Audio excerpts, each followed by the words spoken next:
I want to challenge something you probably believe your whole career. The saying goes, people leave managers, not companies. And while that is true in a lot of cases, it is not the whole story. Some of the most talented, faith-driven, high-capacity women that I know have walked away from the best leaders they ever had. And I want to tell you why that happens. Because understanding it will change how you see yourself and your next move. Well, welcome back. Or if this is your first time here, I am Daisy Shotwell, and this channel is for faith-driven, high-capacity professionals who are navigating transitions, building something meaningful, and refusing to settle for a life that does not align with who God called them to be. So today we are talking about something that does not get nearly enough time. The real reason high performers quit good leaders, not toxic leaders, not abusive environments, good ones. If you're in that place right now, loving your boss but feeling the pull to leave, do not go anywhere. And if you are a leader watching your best people walk out the door with no satisfying explanation, this is for you too. And let's start with what I call the invisible ceiling. High performers, especially women who operate from a deep sense of purpose and are not just doing a job. They are building something.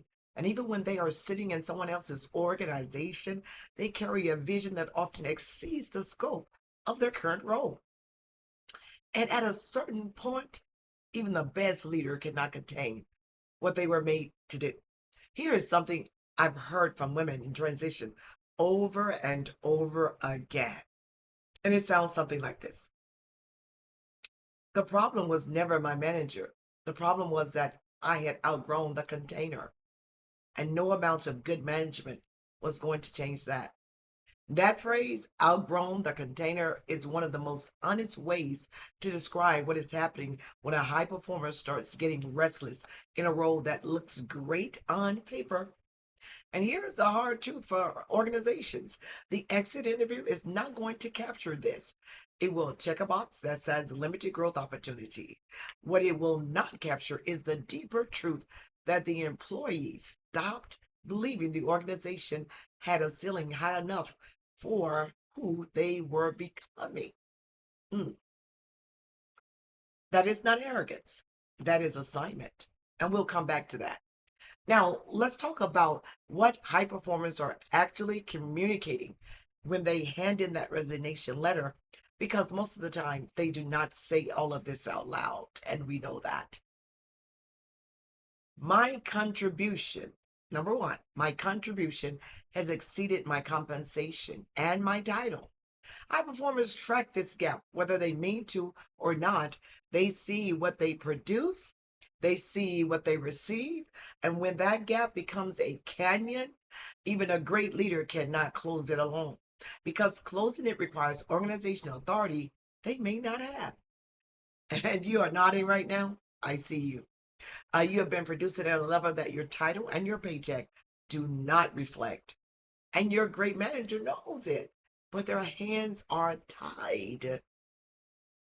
Number two, I am doing the work of someone 2 levels above me without recognition.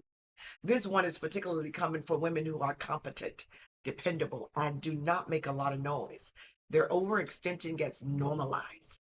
They get praised, but they do not get promoted. They get relied upon, but they do not get resourced.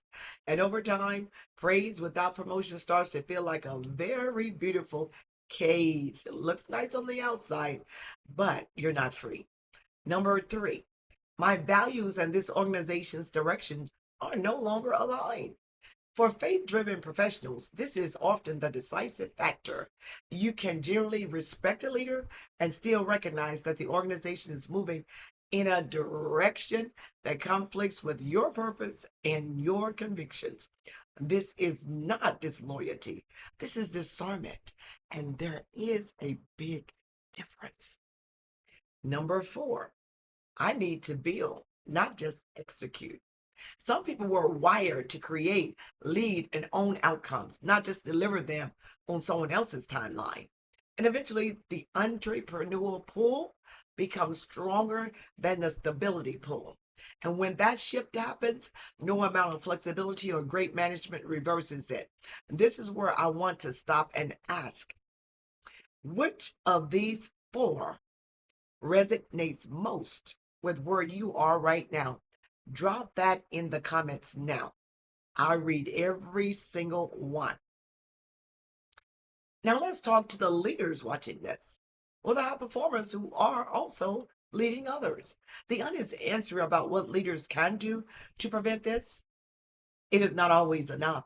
And it's okay to say that out loud. You cannot manufacture a ceiling that the organization has not built. But here is what you can do. Have that real conversation early. Do not wait for the resignation letter.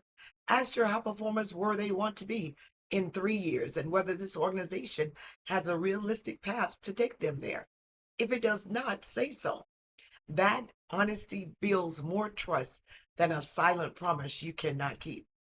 And stop confusing loyalty with contentment. Your most loyal team member may also be your most quietly restless one. They stay because they believe in you, but belief has a shelf life when it is not matched with opportunity. So do not misread their faithfulness as satisfaction. Advocate beyond your lane. A good leader is not just a great manager on their own term and on their own team. They are a champion for their people across the organization. If someone on your team deserves a promotion, you cannot give unilaterally. Fight for it anyway. Visibly, let them see you are in their corner. Now I want to speak directly to the high performer, because this is where I really want to land today. If you've ever left a role under a leader you genuinely respected, or if you're sitting in that tension right now, I want you to hear this clearly. Leaving is not betrayal. It is discernment. Honoring your calling does not require dishonoring someone who invested in you. You can be grateful for a season and still be ready to close the chapter. Those two things are not in conflict. The people who built something, who created real impact, launched real ventures, and stepped into real authority, they were not the ones who waited for the perfect environment. They were the ones who recognized when they had received everything a season had to offer and had the clarity and the courage to move forward. That next level you keep sensing, that pull that will not go away no matter how comfortable the current situation is, it is not arrogance. Definitely not ingratitude. It is assignment. Say that with me. It is assignment. The question is not whether you are ready. You already know that answer.